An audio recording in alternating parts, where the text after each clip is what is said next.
మన శబరిమలకి పేద హిందూ భక్తులు పోతారు.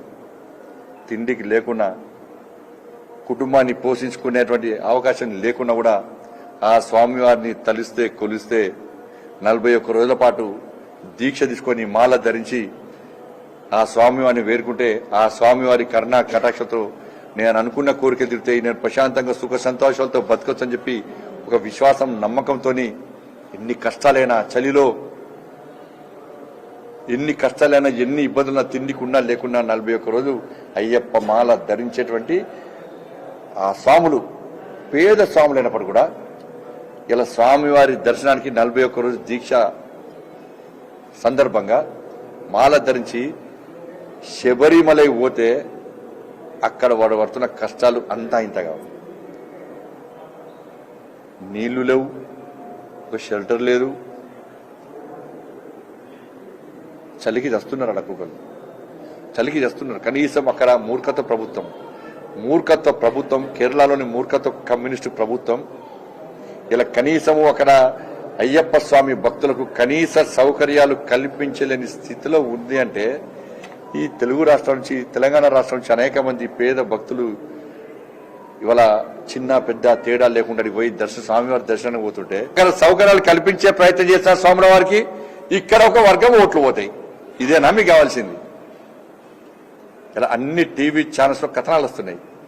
సోషల్ మీడియాలో అక్కడ స్వాములు అయ్యప్ప స్వాములు మాల ధరించినటువంటి అయ్యప్ప స్వాములు చిన్న పెద్ద ముసలి ముత్క తేడా లేకుండా వాళ్ళు చలిలో ఇబ్బంది పడుతున్న దారుణ సన్నివేశాలు సోషల్ మీడియా ద్వారా ప్రచారం చేస్తున్నప్పుడు కూడా కనీసం దాని గురించి ఇక్కడ పాలకులు ఇలా స్పందించకపోవడం ఇంతకన్నా సిగ్గుచెడు మూర్ఖత ఇంకోటి కాదు. ఒక ప్లాన్ ప్రకారం అంతా కూడా అక్కడ అయ్యప్ప స్వాములను ఇబ్బంది పెట్టడం అంటే ఒక ప్లాన్. ఈ తెలుగు రాష్ట్రాల్లో సనాతన ధర్మాన్ని ఈ సనాతన ధర్మం విషయంలో హిందూ సమాజం యొక్క మత విశ్వాసాల విషయంలో దెబ్బతీయడానికి ఆ విశ్వాసాన్ని కోల్పోయే విధంగా ప్లాన్ ప్రకారము ఎక్కడెక్కడ ఏ ధార్మిక క్షేత్రాల్లో ఎక్కువ సంఖ్యలో హిందువులు వస్తున్నారో ఆ ధార్మిక క్షేత్రాలను వివాదాస్పదం చేయడం, ఒక చెడు వాతావరణం సృష్టించడం, దీని ద్వారా భక్తులు రాకుండా చేసే ప్రయత్నం. ఇది పూర్తిగా హిందూ సమాజాన్ని చులకన చేయడమే. తిరుపతిలో ఇప్పుడు పుల్లు వస్తాయి, తిరుపతిలో భక్తులకు కట్టలు ఇస్తారు. పుల్లు వస్తున్నాయి రావద్దు, భక్తులు రావద్దు అని చెప్పి ఒక భయానక వాతావరణం సృష్టించి భక్తులు రాకుండా చేస్తున్నారు. తిరుపతికి కావాలని రాకుండా చేస్తున్నారు. తిరుపతి దేవస్థానంలో లక్షలాది మంది పోయే శబరిమలలో కనీస సౌకర్యాలు కల్పించకుండా భక్తులు రాకుండా అసౌకర్యాలు సృష్టించి నానా ఇబ్బందులు పెట్టి అయ్యప్ప మాల ధరించేటువంటి భక్తుల సంఖ్య తగ్గించడం, శబరిమలకి వచ్చే లక్షలాది మంది భక్తుల సంఖ్యలు తగ్గించడం, ఇది ప్రత్యక్షంగా పరోక్షంగా హిందూ ధర్మం మీద జరుగుతున్న దాడి. సనాతన ధర్మాన్ని నాశనం చేసే కుట్ర ఇది.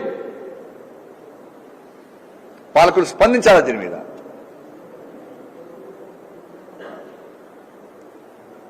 శబరిమలలో తెలుగు ప్రజలు తెలంగాణ రాష్ట్ర సంబంధించిన భక్తులు ఇబ్బంది పడుతున్నటువంటి విషయము చిన్న పిల్లల కాంచెలు అడిగినా బాధపడుతున్నారు తెలంగాణ రాష్ట్రంలో.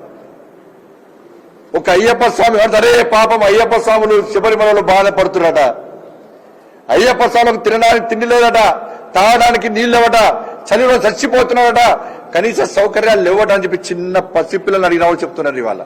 కానీ పాలకులు మాత్రం చెవులకు కనబడతలేవు, వాళ్ళ కళ్ళకు కనబడతలేవు. వాళ్ళ కళ్ళకు చెవులకు కనబడేది తబ్లిగీ జమాతీ సంస్థ.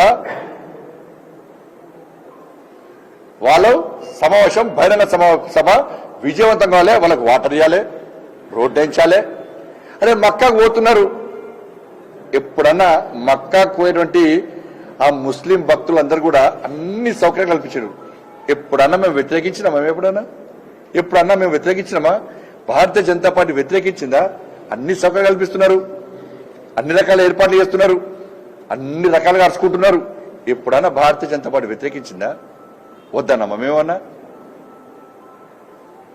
మరి హిందువుల పండుగల విషయంలో, హిందూ భక్తుల విషయంలో